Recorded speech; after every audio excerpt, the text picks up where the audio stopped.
So now next on the agenda we have a keynote address and the topic is new imperatives in changing India. And in order to do that, let me please invite on stage Mr. Sam Balsara, Chairman, Madison World. Can we please give him a huge round of applause? Come on everyone. A very good morning to you, sir, and a very warm welcome. Okay, so good morning everyone, or a rather late morning, and a big thank you to Adgully and Adgully Calcutta and many of you who invited me here.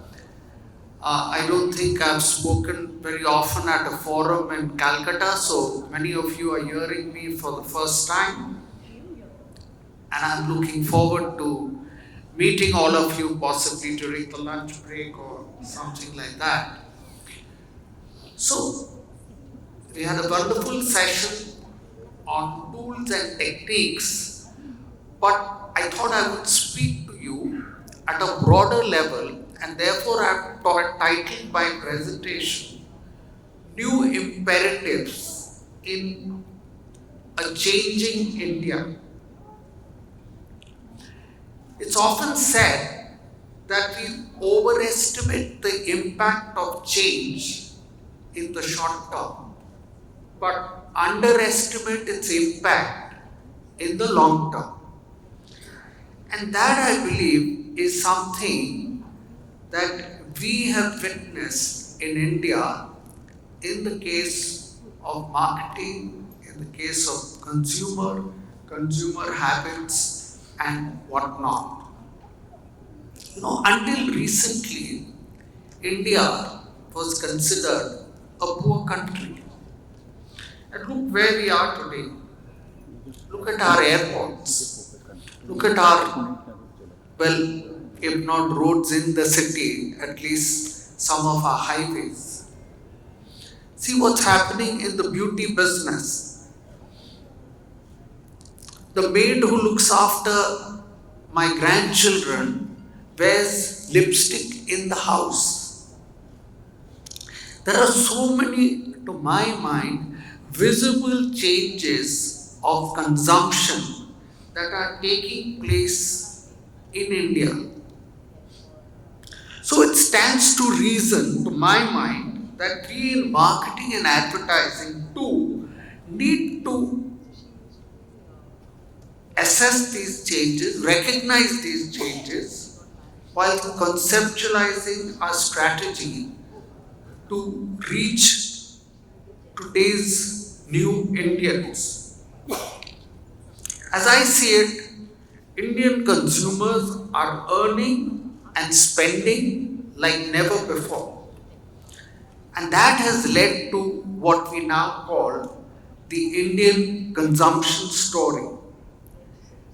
And why has that happened? To my mind, it has happened on the back of three pillars.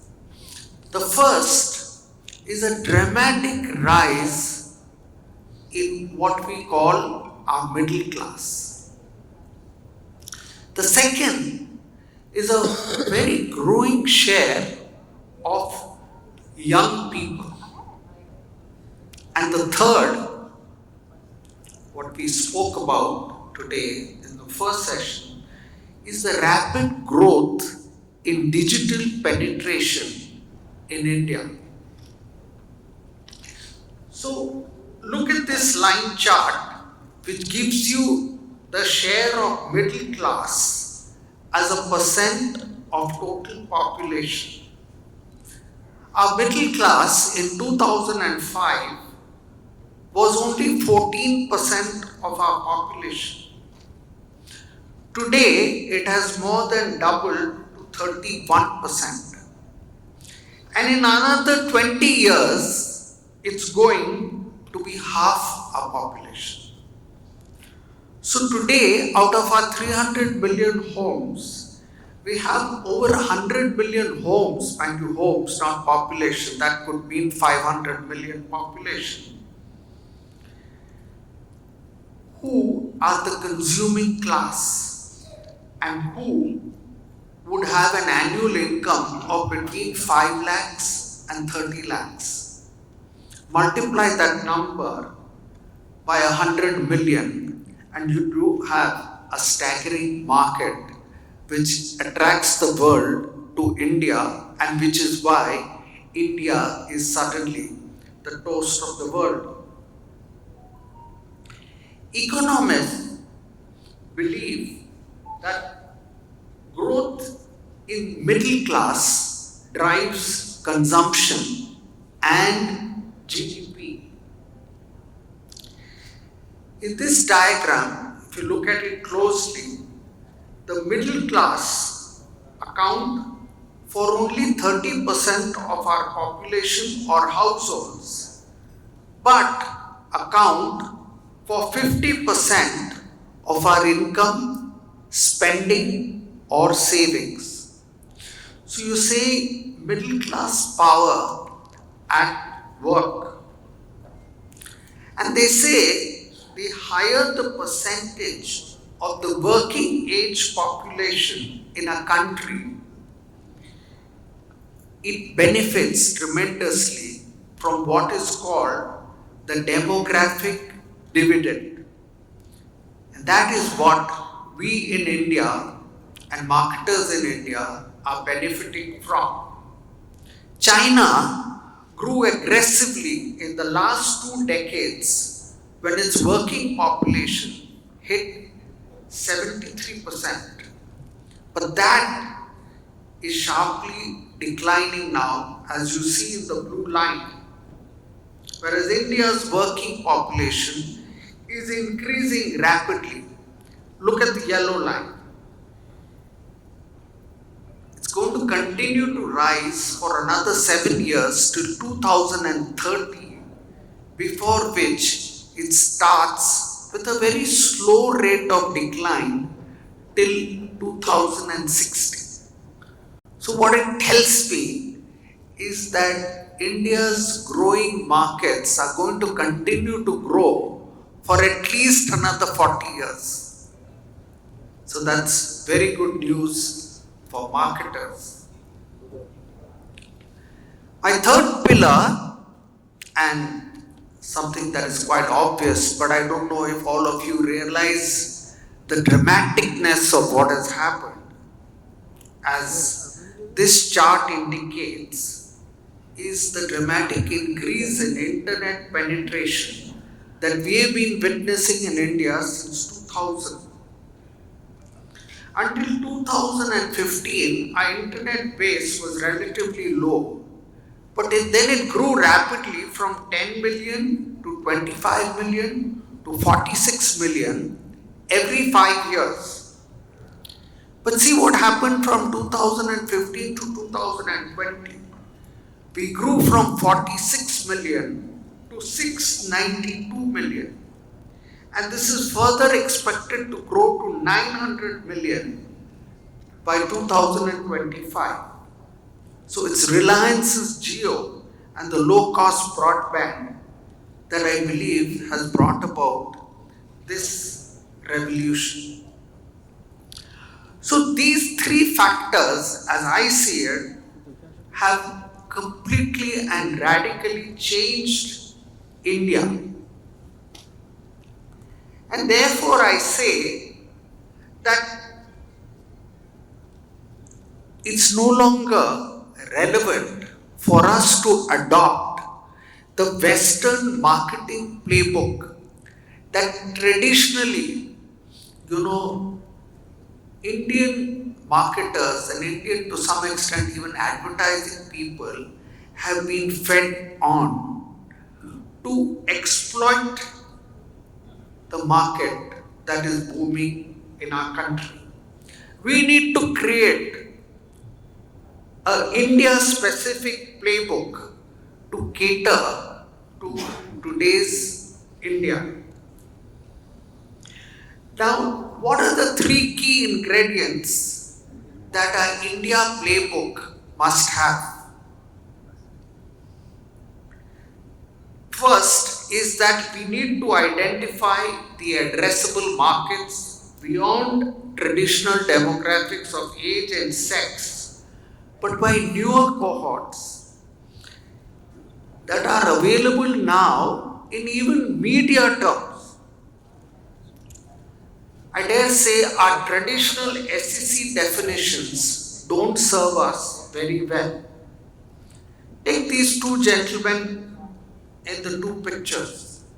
One is a shopkeeper, another a senior self-employed professional. Both are NCCSA. I don't know how many of you recognize this, but instead of going into very complicated strategies of target audience definition and defining cohorts, now our audiovisual media itself offers us 5 unique targetable options.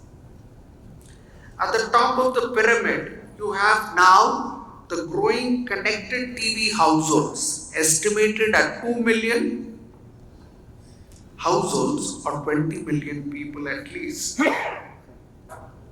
And connected TV is booming, and advertisers are beginning to recognize this. In the recently concluded IPL, the only rate that could not be negotiated is that of connected TV.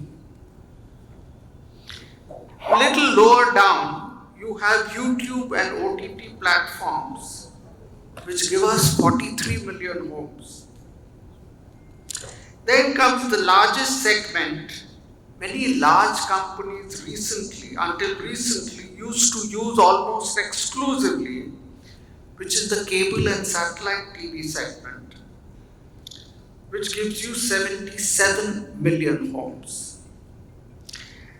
And the last is free TV homes, or what we call FTA, or free to air homes, which are estimated at 45 million homes.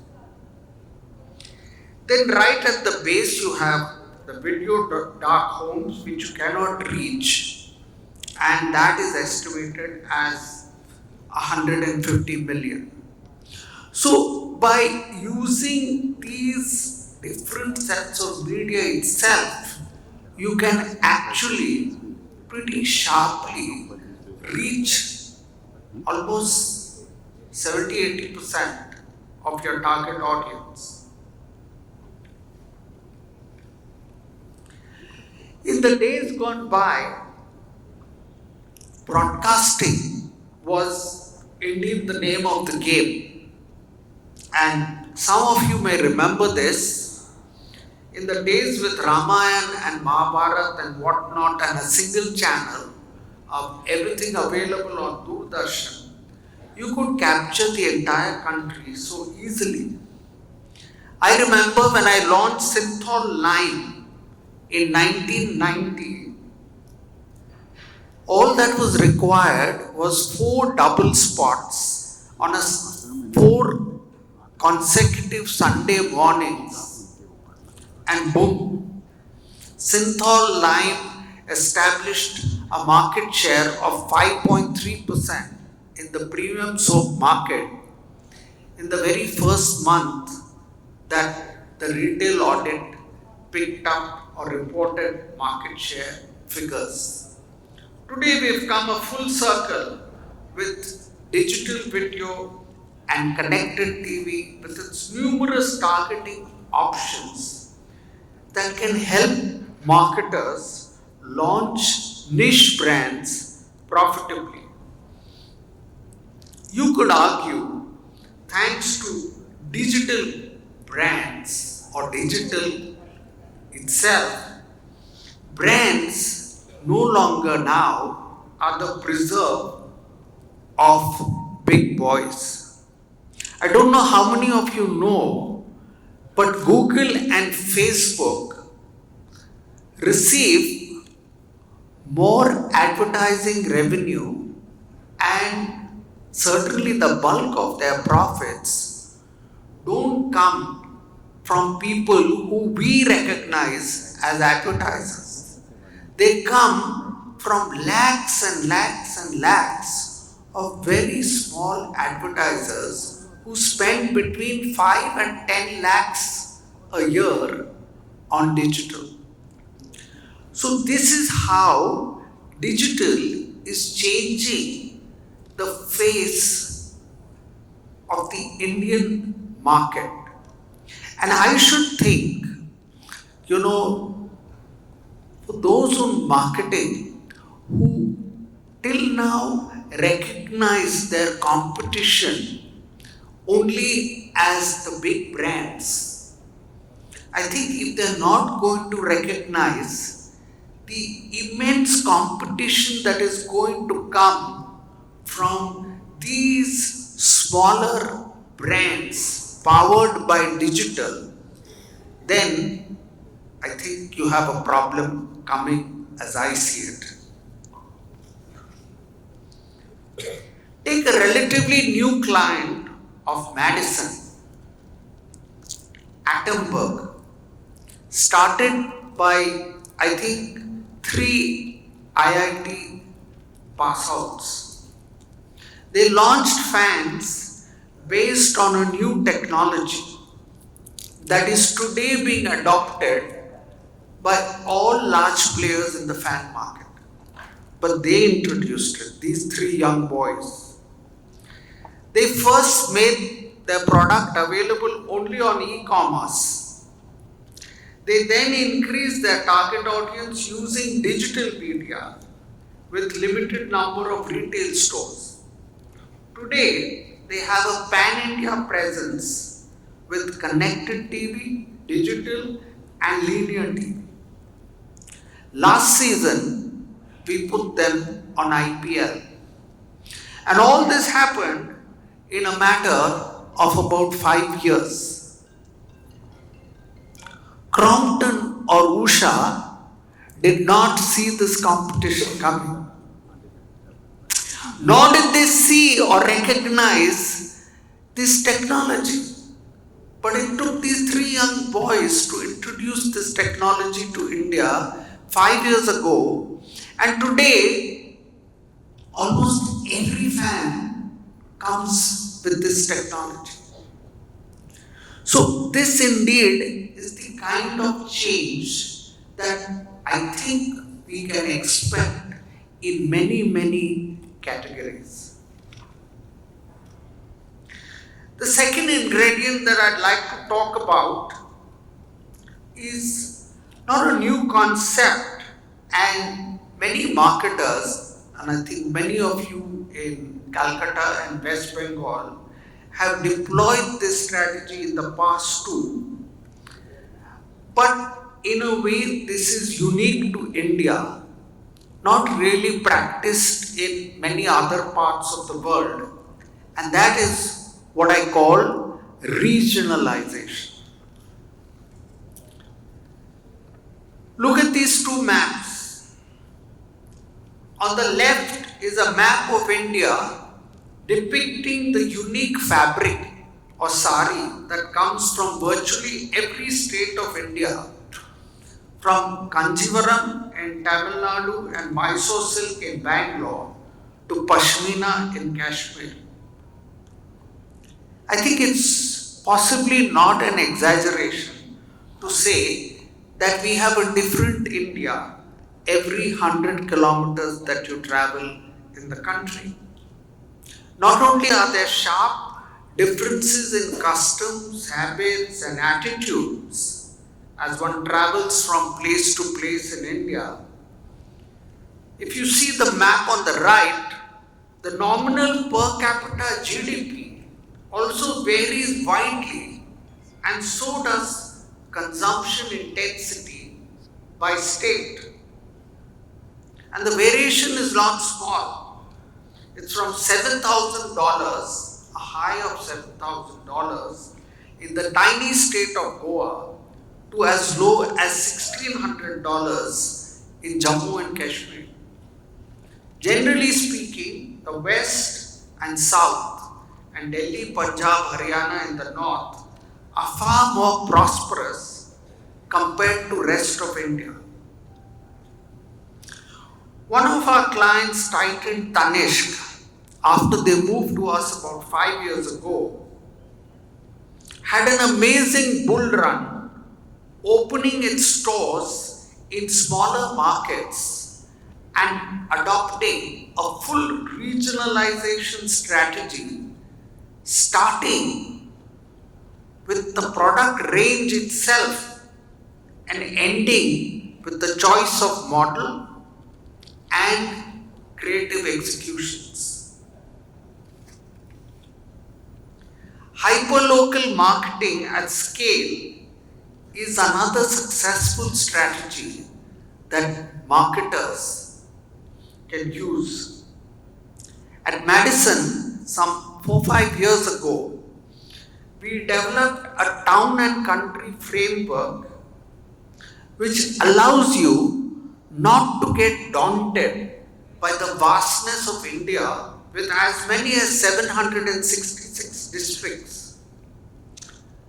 Our framework identified just 200 districts out of these 766 districts which a marketer needs to market to exploit 80% of India's market potential.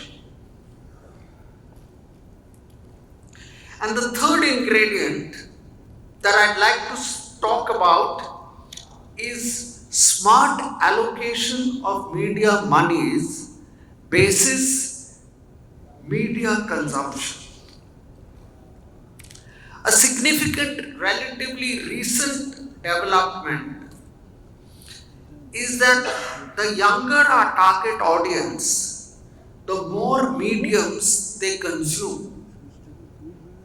41% of those over 50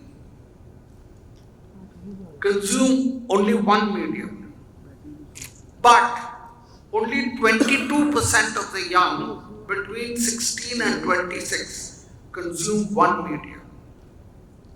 Only 4% of older consumers consume 4 mediums, but as many as 15% of the young consume 4 mediums. So multimedia in a way becomes necessary when you want to target young audiences. Here's another interesting chart for what I call media consumption intensity, which is nothing but the reach of a medium multiplied by time spent. You will see that as you move up the age spectrum for internet, it moves up from 39 to 56%. For TV, it moves down from 56 to 41%. Whereas for radio and print, it is very low. Now, even for 50 plus audiences, but it moves even lower as you go down the age group. See the wide distance between the top 2 lines and the bottom 2 lines. The mighty television, which reigned the media world from the 80s, is beginning to show some signs of stress.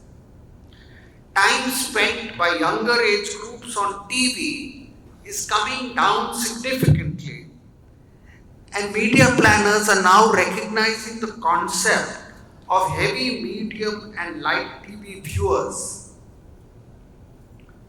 If you use a single medium like television, which I do believe even today with so much talk of digital is unbeatable when it comes to brand building, when you discuss top of the funnel, you are going to miss out on what we now call light TV viewers.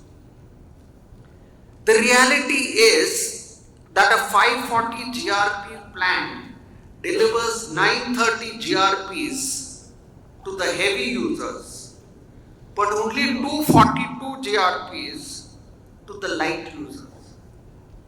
So, I want to tell a lot of the Calcutta marketers who have mastered the art of television and who know so much about television on the back of their hands, that if you continue to use a TV alone plan, you are considerably underserving 1/3 of your population or your target audience without your knowing it. So the early days of digital, when you looked at digital separately, are fraught with problems. You cannot today plan for television and digital separately. You have to look at them as one audio-video medium and create a strategy for addressing the audio-visual medium. Google now offers us the option to reach out to these live TV viewers using sophisticated technology to identify them.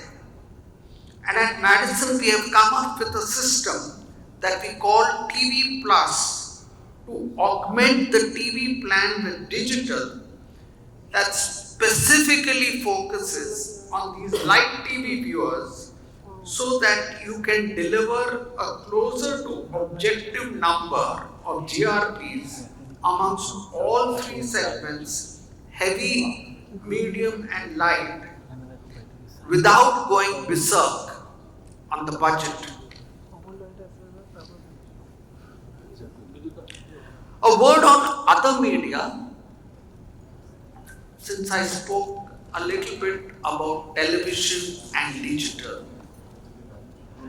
I don't know how many of you know that India, along with Germany, are the only two countries where print is still about 22% of the market, of the ADEX market.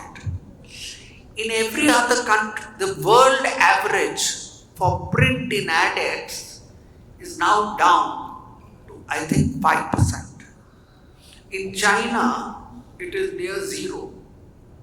But I do believe that every medium today for us in India has a role to play.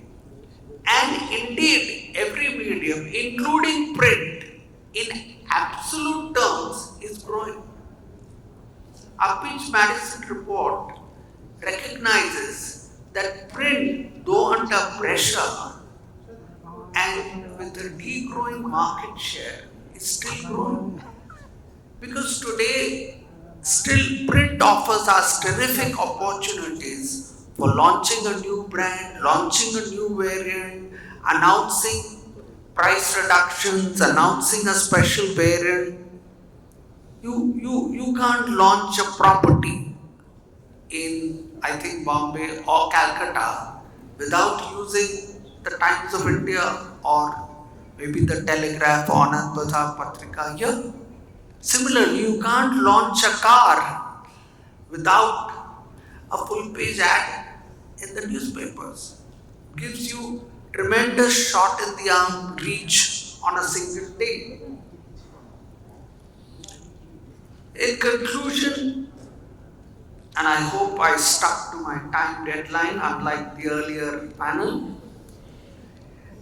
I cannot help but agree with CEOs of the world's largest consultancies and financial institutions who have been coming down to India, I think, at the rate of one a week. And all of them who seem to echo the view that India is the bright spot in a gloomy world, or that India's time has indeed come. But I think it is now up to us as intelligent, clever, practical, down-to-earth people for us to develop our own unique marketing and advertising playbooks to milk the huge market potential that India offers and beat multinationals who have a standard, globally tested playbook and want to unwind the same playbook in every market without recognizing the peculiarities of each market. Therein lies the opportunity, I believe, for a lot of brands in West Bengal. So thank you very much everyone for listening to me.